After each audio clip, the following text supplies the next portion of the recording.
বৃদ্ধ বাবাজি, দাড়িটা লম্বা, শরীরে গোশত নাই, ঢাকার শহরে রিক্সা চালায়। ওই বুড়া চাচা, এই বয়সে রিক্সা চালান কেন? ছেলে মেয়ে নাই নাকি? বলে হ্যাঁ। কি বলবো দুঃখের কথা, একটা ছেলে আমার, বড় করেছি কত কষ্ট করে, গামছা মাজায় বেঁধে বেঁধে মানুষের বাড়ি কাজ করে সন্তানটারে লেখাপড়া শিখেছি। ওই সন্তান কিছু দূর আগানোর পরে বাবা মাকে ভুলিয়া এখন কোথায় থাকে জানি না।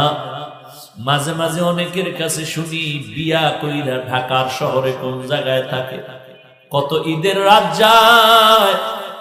আমি বাবা কোন রকম নিজেরে কন্ট্রোল করে ঘুমাই, কিন্তু ওর মার চোখে ঘুম আসে না, শুধু কান্নার আওয়াজ। ওই মা বাবাকে কষ্ট দিয়ে কপালে শান্তি পাবি না রে ভাই।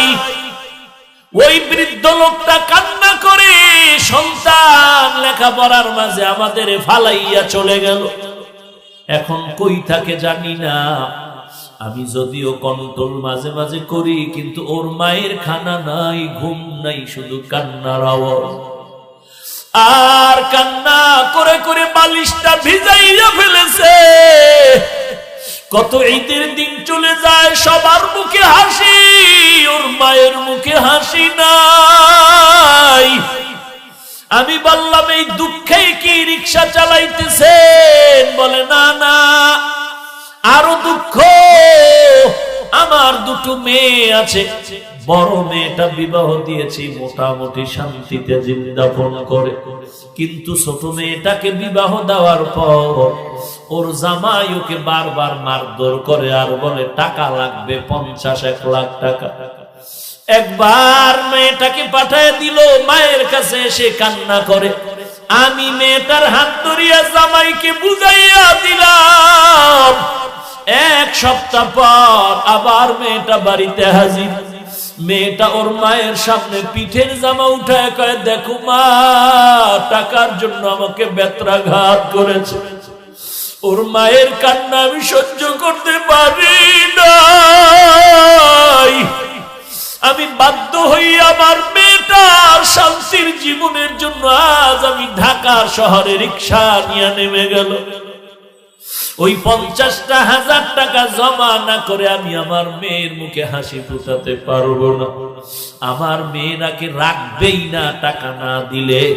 এরে যুবক, তোর এই জীবনের কি লাভ? মা বাবার চোখের পানি, শ্বশুর শাশুড়ির চোখের পানি ফালাইয়া তুই কই যাবি রে যুবক? কয়দিন আর শয়তানের প্ররোচনায় গুনাহের কাজ করবি রে ভাই।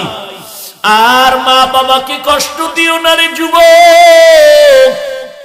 আর এই যৌতুকের নামে হারাম খেও না রে যুবক। আল্লাহর কাছে হালাল রিজিকের দোয়া চাও। কত যুবক আইসা দোয়া চায়, হুজুর দোয়া করেন, চাকরি করতাম হারাম ভাবে ছেড়ে দিয়েছি, আর চাকরি হারাম ভাবে করব না, প্রয়োজনে না খেয়ে থাকবো। আছে না নাই? আল্লাহ পাক বলেন, মিনহা খলাকনাকুম, ও মাটির মানুষ,